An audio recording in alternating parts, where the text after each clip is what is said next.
pregnant and disowned. The cattle baron held her belly and whispered, "He'll carry my name." The broken door. The sun hung low over the dusty plains of Clearwater County, Texas, painting the endless horizon in shades of amber and rust. The year was 1887, and the small town of Redemption Creek had seen better days. Once a thriving stop along the cattle trails, it now clung to existence like morning dew on desert grass. Margaret Sullivan stood at the edge of town, her worn leather boots barely keeping the dust from seeping through. Her brown hair, once carefully braided each morning by her mother's loving hands, now hung loose and tangled around her shoulders. The blue cotton dress she wore bore the evidence of her 3-day journey, torn at the sleeve, stained with mud, and far too tight around her growing belly. At 19, Margaret had believed in love's promises. She had trusted Thomas Whitmore, the smooth-talking son of the town's banker, when he whispered sweet words under the old oak tree behind the schoolhouse. She had believed him when he said they would marry come spring. But when autumn brought more than falling leaves,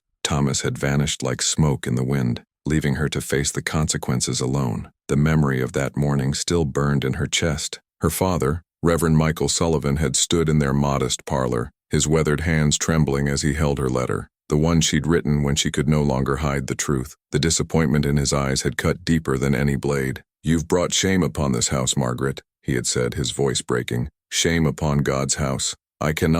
I will not have you under my roof any longer." Her mother had wept silently in the corner, her hands covering her face as if she could hide from the truth. Her younger brother, barely 16, had looked at her with confusion and hurt. The family that had once been her anchor had become her accusers. Now, as she walked down the main street of Redemption Creek, Margaret felt the weight of every stare. Windows that should have welcomed her now showed only shadows. Mrs. Henderson, who had once praised her needlework, quickly pulled her children inside when she saw Margaret approaching. The blacksmith, Mr. Torres, who had always tipped his hat respectfully, now looked away as if she were invisible. The whispers followed her like a persistent wind. "There goes the Sullivan girl. Brought shame to her family. No decent man would have her now." Each word was a stone thrown at her heart, and she pulled her thin shawl tighter around her shoulders, trying to shield herself from their judgment. Margaret's stomach cramped with hunger. She had eaten nothing but wild berries and creek water for 2 days. Her feet ached, and her back throbbed from carrying the small bundle of belongings she had managed to gather before leaving home. But more than physical pain, it was the loneliness that threatened to consume her. She had nowhere to go, no family to turn to, no friends who would risk their reputation to help her. The town that had once felt like home now felt like a prison of pointing fingers and closed doors.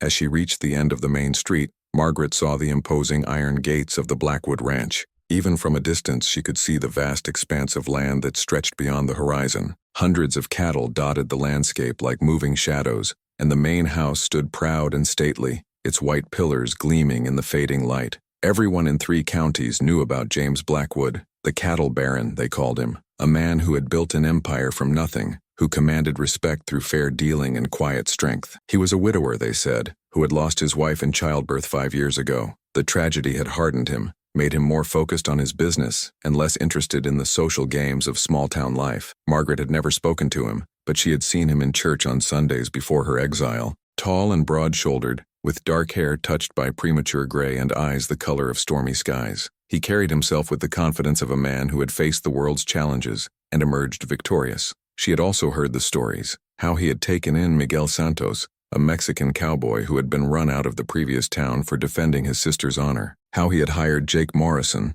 a former Confederate soldier who struggled with drink, and helped him find his way back to sobriety, how he had given work to Sarah Chen, a Chinese woman whose family had been driven from the railroad camps, allowing her to cook for the ranch hands when no one else would employ her. James Blackwood, it seemed, had a reputation for seeing worth where others saw only problems. Margaret's hand instinctively moved to her belly, where she could just feel the first stirrings of life. The baby, her baby, deserved better than the rejection she had faced, deserved a chance at life even if that chance came from the kindness of a stranger. Taking a deep breath, Margaret squared her shoulders and walked toward the ranch gates. The wind picked up, sending dust devils dancing across the path, and she could hear the distant lowing of cattle settling in for the night. As she approached the main house, she could see warm light spilling from the windows, painting golden rectangles on the wraparound porch. Her heart hammered against her ribs as she climbed the wooden steps. The boards creaked under her weight, and she paused at the heavy oak door, her hand raised to knock. Behind that door lay either salvation or another rejection.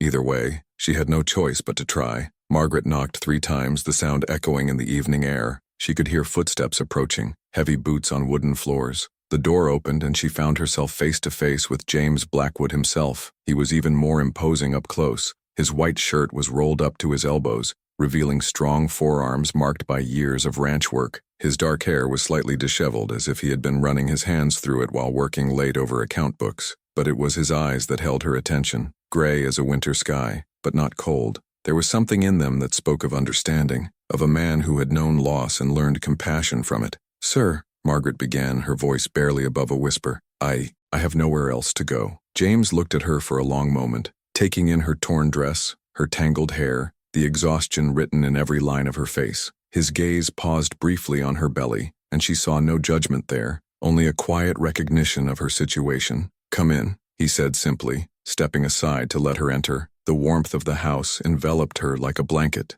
The main room was spacious but comfortable, with leather furniture worn soft by use and a stone fireplace that crackled with welcoming flames. The walls were lined with books, and she could see a desk in the corner covered with papers and ledgers. "Sit," James said, gesturing to a chair near the fire. "You look like you haven't eaten in days." Margaret sank into the chair, her legs finally giving way to the exhaustion she had been fighting. "I don't want charity," she said, though her voice lacked conviction. "I can work, I can earn my keep." James studied her for a moment, then walked to the kitchen. She could hear him moving around, the sound of dishes and the pump handle being worked. When he returned, he carried a tray with a bowl of stew, fresh bread, and a glass of milk. "Eat first," he said, setting the tray on the small table beside her chair. "We'll talk about work later." Margaret tried to eat slowly, to maintain some dignity, but her hunger was too great. She ate like a woman starving, which she realized she was. The stew was rich and warm, the bread soft and fresh. The milk was creamy and cold, the best thing she had tasted in days. James sat across from her, not speaking, not staring, just being present in a way that felt both protective and respectful. When she had finished eating, he leaned forward slightly. "What's your name?" he asked. "Margaret Sullivan," she replied, waiting for the recognition, the moment when he would connect her to the scandal that had shaken the town. If he knew the story, he gave no sign. "And you need work?" "Yes, sir. I can cook, clean, sew. I taught school for a year before." She trailed off, unsure how to explain her situation without revealing the shame that had driven her from home. "Before life got complicated," James finished for her, and she looked up in surprise at the understanding in his voice. "Yes," she whispered. James was quiet for a long moment, and Margaret could hear the fire crackling, the distant sound of cattle, the whisper of wind through the eaves. Finally he spoke. "I need someone to help run the house. Sarah Chen does the cooking for the ranch hands, but the main house has been neglected since my wife died. The work is honest, the pay is fair, and you'd have a room of your own." Margaret felt tears prick her eyes.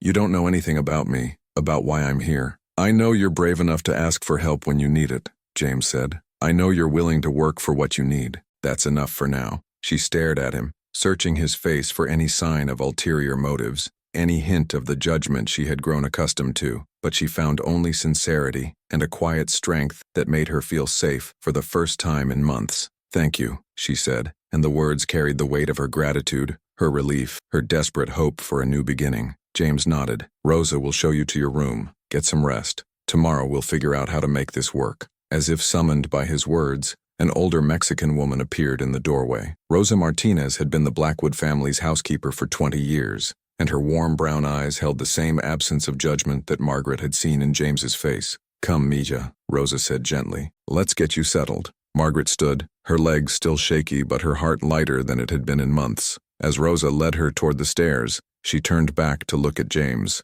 He was standing by the fire, his hands clasped behind his back, staring into the flames. "Mr. Blackwood," she said softly. He turned to look at her. "Why?" she asked. "Why would you help someone like me?" James was quiet for a moment, and when he spoke, his voice carried a weight of its own pain and understanding. "Because everyone deserves a second chance, Margaret, and because sometimes the people who need help the most are the ones who are hardest to help." Margaret nodded, tears streaming down her face, but for the first time in months they were tears of relief rather than despair. As she followed Rosa up the stairs, Margaret felt something she hadn't experienced since that terrible morning when her father had turned her away. Hope. Hope that maybe, just maybe, she could build a new life from the ashes of her old one. Hope that her child might have a chance at a better future. Behind her, James remained by the fire, thinking of his own lost chances, and the woman who had just walked into his life carrying both burden and promise. He had meant what he said about second chances, but as he listened to Margaret's footsteps on the stairs above, he wondered if perhaps they were both about to discover that some second chances were really first chances in disguise.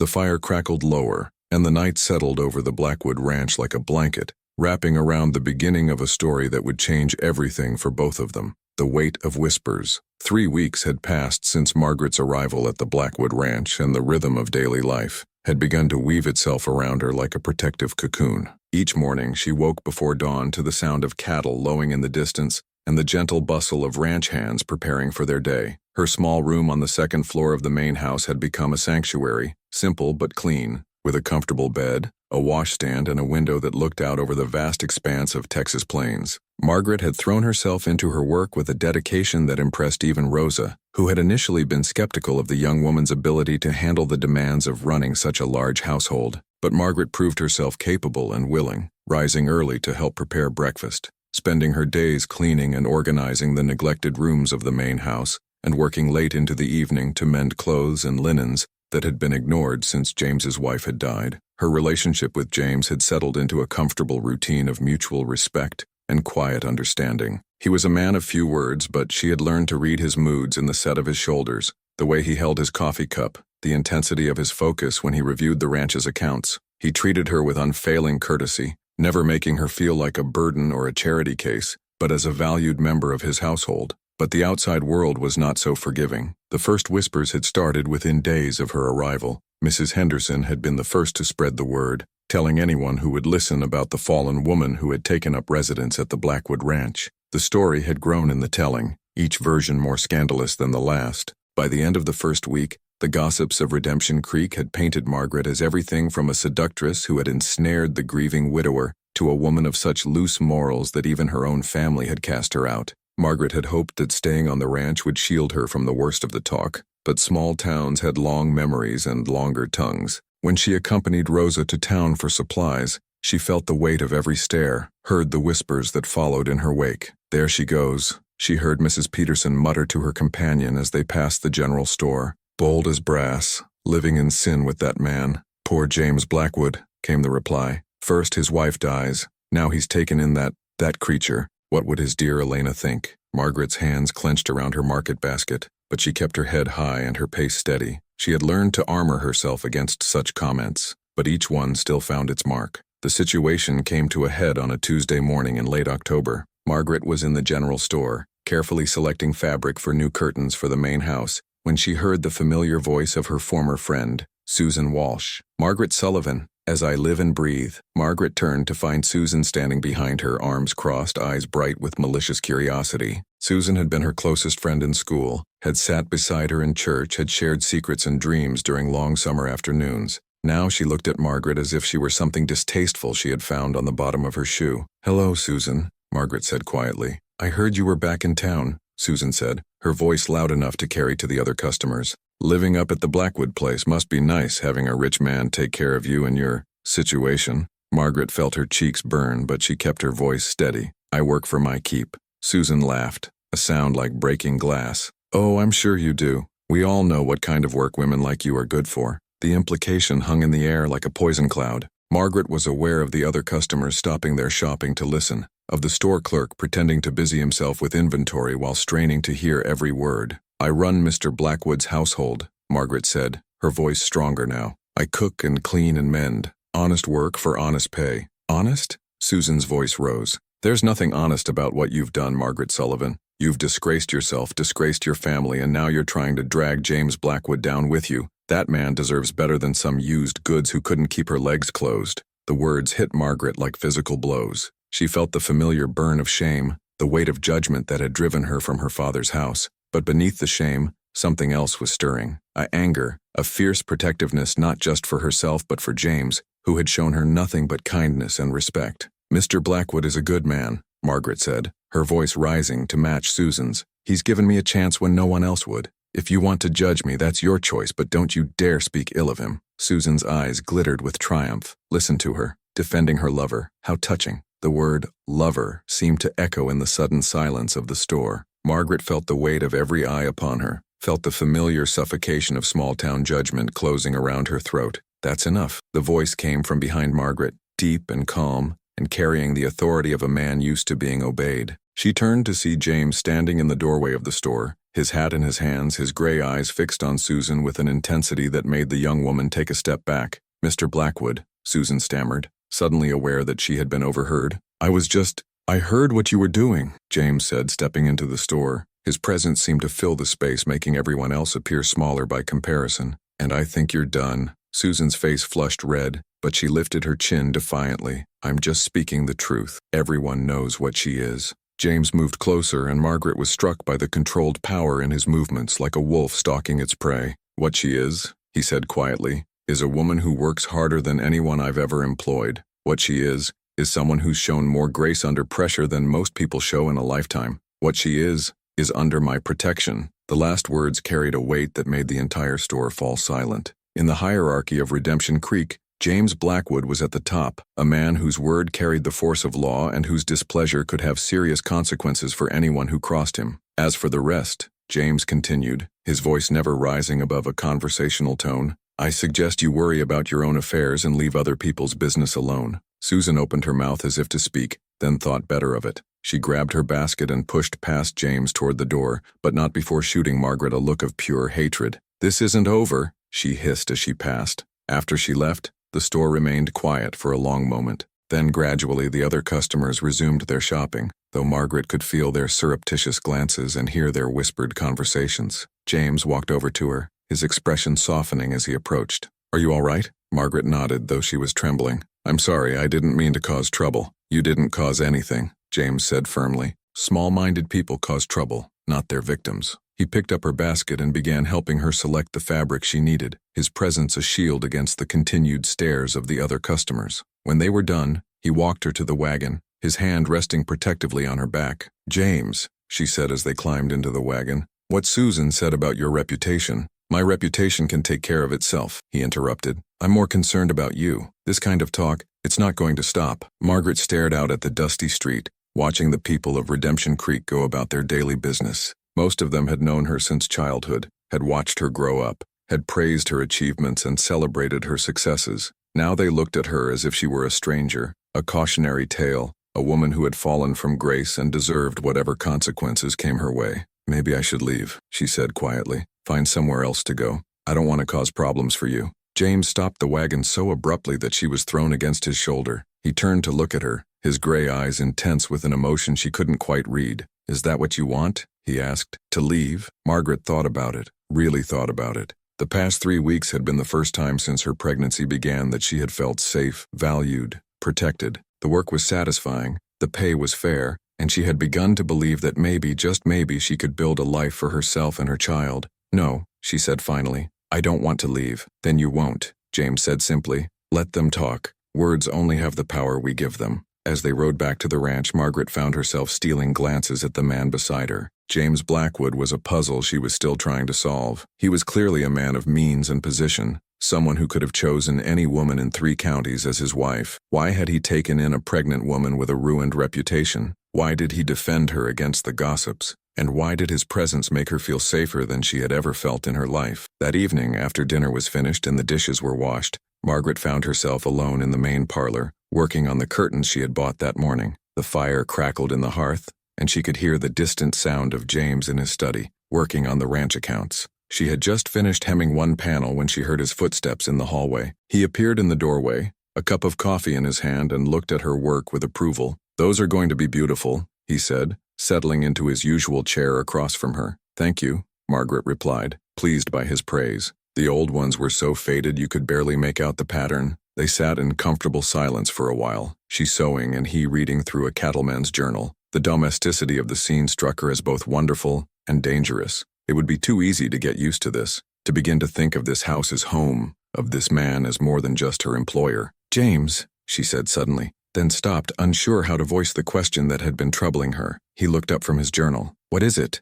Why?" she asked. The same question she had asked that first night, but with different meaning now. "Why defend me today? Why risk your reputation for someone like me?" James set down his journal and leaned forward, his elbows on his knees. For a long moment he just looked at her, and she felt as if he was seeing all the way through to her soul. "Because," he said finally, "I know what it's like to have the whole world judge you for something you can't change. When Elena died, the whispers started immediately. If only he had called the doctor sooner. If only he had taken better care of her. If only he had been a better husband. People need someone to blame when tragedy strikes, and it's easier to blame the living than accept that sometimes bad things just happen. Margaret's heart ached for him. She had never heard him speak of his wife's death before, had only known the bare facts whispered by the townspeople. "I'm sorry," she said softly. "I didn't know." "The point is," James continued, "I learned that the only opinion that matters is your own, and the opinion of the people who really know you, who see who you are, instead of what you've done."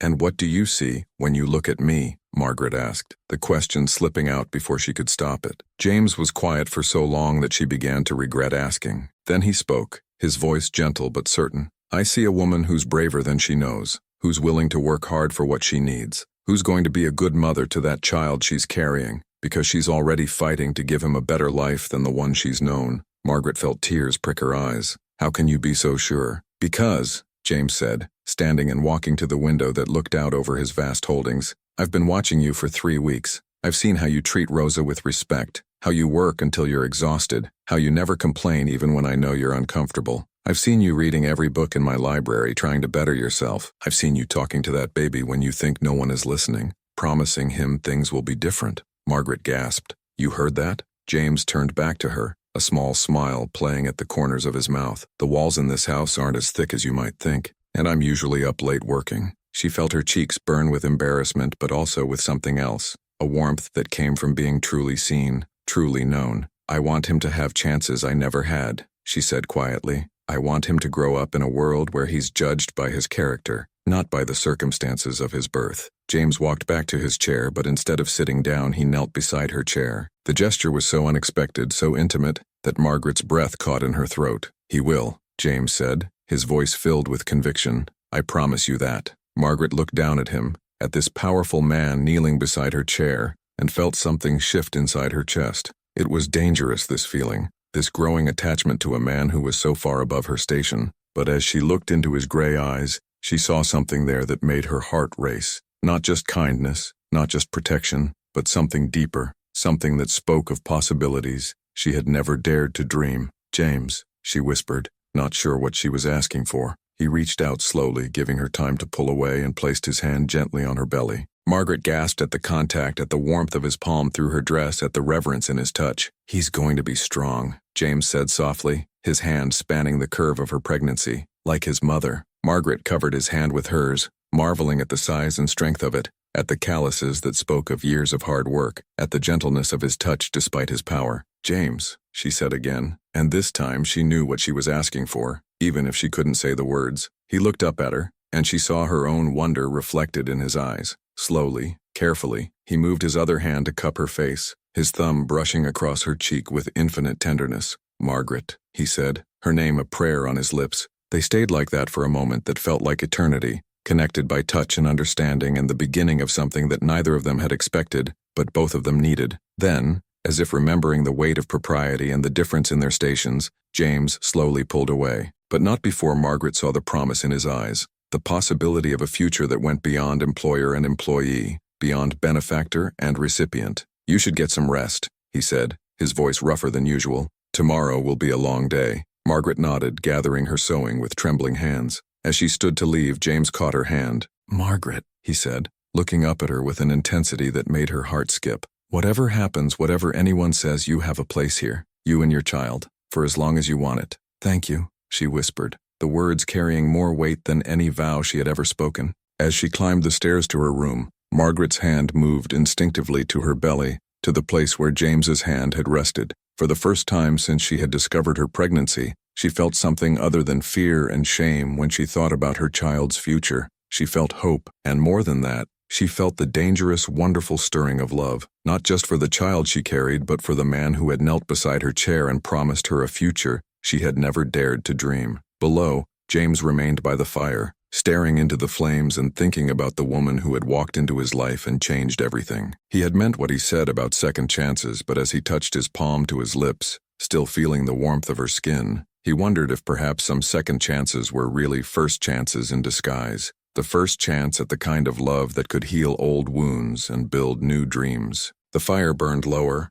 and the night settled over the Blackwood Ranch like a blanket, wrapping around the growing love between two people who had both known loss and were learning, together, what it meant to hope again. The storm and the shelter November arrived with unseasonable warmth, but by the third week the weather had turned cold and unpredictable. Dark clouds gathered on the horizon like an advancing army, and the wind carried the scent of rain and the promise of the season's first serious storm. Margaret stood at the kitchen window, watching the ranch hands hurry to secure equipment and drive the cattle to higher ground. Her pregnancy had become more pronounced, and she found herself moving more carefully, one hand often resting on her back to ease the growing ache. Rosa had begun insisting that she rest more, but Margaret preferred to stay busy. Work kept her mind occupied and her hands productive, and she had grown to love the rhythm of life on the ranch. The relationship between her and James had deepened over the past month, though neither had spoken openly about the growing attachment between them. He had taken to joining her in the evenings as she worked on her sewing,